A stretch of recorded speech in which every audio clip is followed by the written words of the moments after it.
প্রবাসীদের সুবিধায় multiple entry visa চালুর জন্য মালয়েশিয়ার প্রতি আহ্বান জানিয়েছেন প্রধান উপদেষ্টা অধ্যাপক ডক্টর মোহাম্মদ ইউনুস।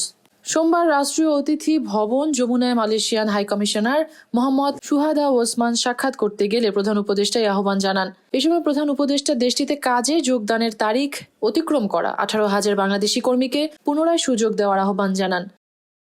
এ বিষয়ে হাইকমিশনার জানান, মালয়েশিয়া এবং বাংলাদেশের কর্মকর্তাদের সমন্বয়ে একটি যৌথ কারিগরি কমিটি প্রবাসীদের জন্য কাজ করছে।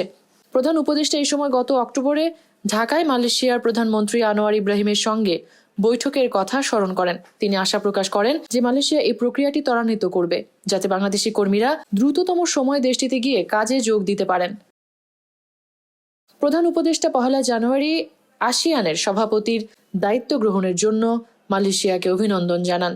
আসিয়ানের একটি সেক্টরাল ডায়ালগ পার্টনার হওয়ার এবং এর ফলে পূর্ণ সদস্য হওয়ার জন্য বাংলাদেশের প্রচেষ্টার প্রতি দেশটির সমর্থনও কামনা করেন তিনি।